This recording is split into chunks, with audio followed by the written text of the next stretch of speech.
Salut à tous, semaine chargée en termes d'actualité pour l'environnement. Le Forum mondial de l'eau a lieu en ce moment. C'est aussi le début de la semaine aux alternatives aux pesticides. Et ça tombe bien car en Alsace, la première cause de pollution de la nappe phréatique, ce sont les pesticides. Ici, entre Gundolsheim et Merxheim dans le Haut-Rhin, l'eau était encore extrêmement polluée il y a quelques années, mais grâce aux efforts conjugués d'agriculteurs, de particuliers et aussi de communes, elle est aujourd'hui propre à la consommation.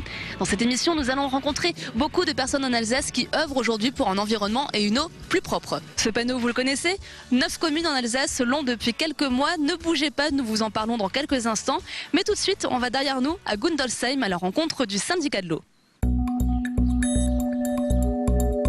Première étape devant le château d'eau de Merxheim-Gundolsheim, un secteur particulièrement vulnérable à la pollution de l'eau. 23 communes sont concernées. Une mission de protection des eaux souterraines a donc été mise en place dès 1998, comme dans 3 autres zones sensibles alsaciennes. Et les résultats sont probants. Grâce aux efforts de chacun, communes, population et agriculteurs, une bonne qualité de l'eau a été reconquise il y a 2 ans. Au milieu des années 90, on a réalisé des analyses de suivi. On a constaté effectivement la présence de 3 herbicides au-delà de la norme de potabilité. Et donc ces herbicides en fait étaient amenés via des mauvaises pratiques d'utilisation des pesticides, comme par exemple le rinçage de pulvérisateurs au-dessus de bouches d'égout, ou alors même le désherbage des allées, des trottoirs, des terrasses. Et tout ça amenait en fait les polluants au niveau de la rivière de la Loche et contaminait du coup l'eau de notre château d'eau. Est-ce que les pesticides sont la première source de pollution de l'eau en Alsace ? Tout à fait. Au niveau de la nappe phréatique alsacienne, les pesticides sont les premiers facteurs de dégradation de l'eau, avant les nitrates, avant les solvants chlorés, etc. Les teneurs ont tendance à diminuer. On retrouve encore beaucoup de pesticides dans la nappe phréatique et on évalue à peu près aujourd'hui à 1/3 de la nappe phréatique qui est polluée par les pesticides. Alors cette sensibilisation, vous la menez comment vous la mission, votre but c'est ça, c'est d'informer les gens sur la nécessité de protéger l'eau ? Oui, c'est effectivement qu'il y ait une prise de conscience de l'impact de l'utilisation de ces produits sur l'environnement et la santé pour pouvoir amener des changements de pratiques. Et donc ça passe par différents outils de communication. Donc chez les professionnels, on travaillera beaucoup sur des journées techniques, des journées d'information. Pour les collectivités, on essaiera de les amener vers du zéro pesticide. Et puis les particuliers également. Donc là, ça passe par des stands, par également une charte avec les jardineries pour donner des conseils sur le jardinage naturel, donc des conférences et des ateliers, des formations jardinage naturel. Alors en termes d'information, je pense qu'il y a une semaine très importante pour vous qui s'annonce. C'est la semaine sans pesticides. Alors toutes les informations s'affichent sur le bas de l'écran. C'est l'émission qui l'a organisée. Qu'est-ce qu'on va pouvoir y voir ? Comment ça va se passer ? Donc effectivement, c'est une grande semaine pour nous puisque pendant 10 jours, du 16 au 25 mars, donc c'est la semaine des alternatives aux pesticides. Donc c'est porté par la mission Eau en partenariat avec de nombreux organismes. Et l'objectif donc de cette semaine, il est là, c'est de présenter l'impact de ces produits sur l'environnement et la santé et surtout de proposer des techniques alternatives viables pour tout le monde, donc autant les professionnels que les particuliers et les collectivités. Parmi les collectivités qui se sont déjà engagées dans une nouvelle gestion de leurs espaces verts, la commune de Gundolsheim, première concernée dans ce cas particulier de pollution de l'eau. Depuis 3 ans, elle affiche même un zéro pesticide, une démarche récompensée depuis octobre par des libellules. 1, 2 ou 3 selon le niveau d'engagement de la commune. 71 ont ainsi été distinguées par la région et l'agence de l'eau Rhin-Meuse, mais seules 9 villes affichent aujourd'hui les 3 libellules. Bonjour Jean-Luc, je vous interromps dans votre travail. Alors racontez-moi, qu'est-ce que vous faites ici ce matin ?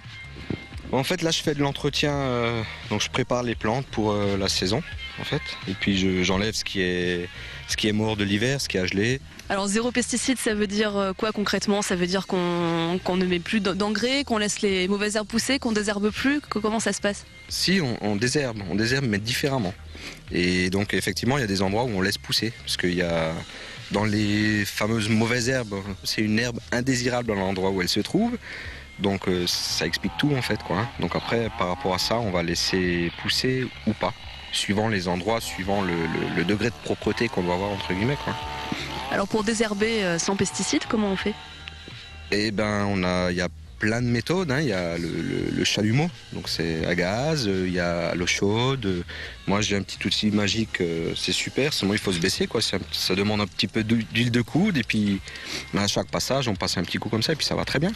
Puis ensuite on a du paillage comme il y a ici par exemple. C'est ce qu'on appelle du mulch quoi, donc qui empêche l'herbe de pousser. Et lorsque ça pousse, ça poussera toujours, mais ça s'enlève plus facilement. Et ce paillage, ce mulch, comme vous dites, il provient d'où? Donc c'est tout ce que je taille là, ça part en déchetterie. Et ensuite c'est composté, stérilisé, et puis ça revient, on l'étale. On met une couche de 10 cm, et puis ça va très bien, ça dure 3-4 ans, tous les 3-4 ans on en rajoute. Alors vous parliez avant de la population et qu'il faut un petit peu expliquer ce qui se passe. C'est quoi les réactions en général? Au début c'est dur, les anciennes générations c'est un peu dur. C'est vrai qu'il faut que tout soit carré, tout soit propre, et donc ça il faut leur expliquer quoi. Par contre la jeune population, eux en redemandent, au contraire. Paillage, huile de coude, des techniques utilisées dans les espaces verts par les communes, mais aussi par les agriculteurs. Ils seront nombreux à ouvrir leurs portes pendant la semaine d'alternatives aux pesticides. Je vous emmène chez l'un d'entre eux à Ondelot, André Durman, un viticulteur engagé. Entre les vignes d'André Durman poussent des arbres, un paysage viticole autrefois courant mais disparu avec l'apparition des tracteurs nécessitant de l'espace. Pourtant, l'arbre a de nombreuses vertus pour un pied de vigne et particulièrement pour ceux cultivés en bio. André Durman est un des seuls en Alsace à pratiquer ce qu'on appelle l'agroforesterie. L'avantage est multiple. Il y a par exemple un effet ombrelle. L'arbre taillé permet de canaliser l'ensoleillement de la vigne et de garder une fraîcheur nécessaire à la typicité des vins d'Alsace, aujourd'hui menacés par le réchauffement du climat. Mais les cerisiers, noyers, pommiers et acacias plantés permettent aussi d'enrichir le sol en favorisant la biodiversité. On peut y avoir des effets secondaires en vigne, donc par introduction de biodiversité au niveau des supports microbiens. Donc la vigne, il ne faut pas oublier que la vigne c'est une liane qui a grimpé dans les arbres pendant des millions d'années et que donc dans les systèmes de monoculture, on a peut-être trop extrait la plante de son milieu naturel et que de réintroduire du naturel, ça va peut-être améliorer tout le système microbien autour des parties aériennes, hein, donc feuilles, fruits, et il peut y avoir des répercussions très positives par rapport aux maladies. Autre effet positif de l'arbre, c'est une réserve d'eau qui permet de lutter contre la sécheresse du sol. Un effet renforcé par les herbes ou la prairie que le viticulteur laisse entre les vignes. Une alternative au désherbage chimique et au labour qui permet également de lutter contre l'érosion du sol, de limiter le ruissellement et de renforcer sa perméabilité. Les systèmes comme ça en prairie, en matière de gestion de l'eau, là on ne trouvera pas mieux. Alors là la prairie, elle va se recharger en eau et ce qui est trop, ça va être filtré et ça va approvisionner la nappe en profondeur et donc on n'aura aucune érosion de surface. André Durman n'est qu'au début de sa plantation. Il compte avoir des arbres tous les 10 mètres pour un effet optimal. Rendez-vous dans quelques années. Collectivité, c'est fait, monde agricole aussi, restent les particuliers. Eux aussi peuvent mettre la main à la pâte pour réduire consommation de pesticides et d'engrais. Dans ces jardins familiaux de Riedisheim, 24 familles membres de l'association Zone Verte cultivent leur potager naturellement. Des techniques, mais aussi une philosophie. Voilà, ici dans la terre, on commence à voir quelques petites pointes vertes pousser. Nous sommes bientôt au printemps, dans quelques jours, donc c'est le moment de se mettre à son jardin. Je suis ici à Riedisheim, au jardin ouvrier, en compagnie de Marc Kaufmann. Alors bonjour, vous êtes spécialiste, on peut dire, de au jardinage naturel. Qu'est-ce que c'est pour vous, le jardinage naturel ? Le jardinage naturel, c'est avant toute chose, c'est le respect de la nature, c'est le respect de la terre, respect de l'environnement, et respect des animaux qui y vivent. Hein. Et surtout, c'est le but déjà du jardinage naturel, c'est de produire un produit de qualité, hein, de manière à avoir une nourriture relativement saine. Alors ici, on est dans les jardins ouvriers de Riedisheim. Ça ressemble pas forcément à ce qu'on voit d'habitude dans les petits jardins ouvriers. Alors il y a aussi des buissons, des arbres, enfin on voit pas mal de choses entre les parcelles. Ça permet de nourrir la terre. Quel est le but ? Dans beaucoup de jardins familiaux, ailleurs, hein, il y a une certaine, comment dirais-je, réglementation qui est très rigide, qui oblige les gens à avoir un terrain net, propre, pas d'herbe indésirable, pas de buissons, pas de haies, et ainsi de suite. Alors que nous, c'est à l'opposé. La nature, avant toute chose, est un artiste, hein, plein de formes, plein de couleurs. C'est pas un général de caserne où tout doit être au carré. Nous, naturel, ça veut tout dire. Hein. Donc c'est le respect de la nature. Donc il nous faut des arbres, il nous faut des buissons pour permettre aux animaux de vivre. Hein. Ici, on trouve du blaireau, du renard, du hérisson, des multitudes d'oiseaux. On parlait des techniques pour produire ces légumes sains. Qu'est-ce qu'il y a ici sur les jardins ouvriers que vous pourriez partager avec les jardiniers ? Qu'est-ce qu'on peut faire chez soi ? Par exemple, là, je vois beaucoup de paille à côté de la terre. C'est quoi le but de ça ? Le but du paillage, c'est justement de rendre la terre meuble, que la terre ne soit jamais sèche, et ça nous évite de bêcher. Regardez bien, si maintenant je prends de la paille, j'enlève ma paille qui est ici. Vous voyez. Donc en dessous, j'ai une terre, on voit, vous voyez, on voit déjà de la vie, là c'est déjà un ver de terre, et en plus de ça, avec la main, je peux creuser ma terre, hein. La terre elle est molle, hein, vous voyez, donc c'est une terre qui s'effrite facilement, elle ne reste pas collée à la main, donc ça prouve que c'est une terre qui est relativement saine. Hein. En été, on continue de pailler pour la simple raison, c'est que aussi la paille empêche l'évaporation de l'eau.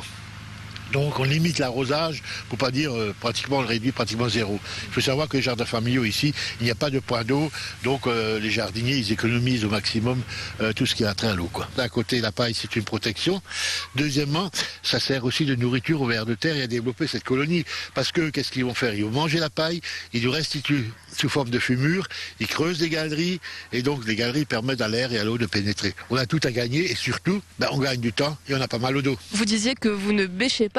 Pourquoi? On ne bêche pas tout simplement pour ne pas retourner la terre, parce que donc on a ce phénomène, c'est que dans la terre vivent une faune microbiologique entre 0 et 15 cm qui a besoin d'air pour vivre, qui meurt au contact de l'air, et quand on bêche, on retourne le terrain, donc on fait plus de mal que de bien. On pratique aussi l'association des plantes. Les plantes, c'est quelque chose de vivant, c'est comme l'être humain. En fin de compte, il y en a qui se supportent, il y en a qui s'aiment, il y en a qui s'aiment moins, et ainsi de suite. Donc là, on essaie de faire, par exemple, 2 rangées de poireaux. À côté, on va mettre une rangée de carottes. Après, on va remettre des oignons, on va remettre du poireau, et ainsi de suite. Mais chaque fois par rangée, de manière à ce que les plantes se défendent l'une de l'autre. Est-ce que vous auriez des petits trucs en plus à partager pour les jardiniers qui nous regardent? Oui, alors aussi, ce qui est peut-être à dire, c'est que la plantation lunaire, beaucoup de gens n'y croient pas, mais il faut savoir que sur Terre, toute vie est régie par la Lune, notamment partout où c'est qu'il y a de l'eau, que ce soit les plantes, les animaux, et aussi l'être humain. Si on respecte le cycle lunaire complet, on arrive à avoir des produits qui tiennent d'une année sur l'autre. Que ce soit par exemple pour les fruits, moi j'ai des pommiers, j'arrive à garder mes pommes jusqu'au mois de juin. J'ai des échalotes, j'arrive à les garder jusqu'à l'année suivante, et ainsi de suite. Alors là, on est mi-mars, c'est le moment de faire quoi, par exemple, en ce moment?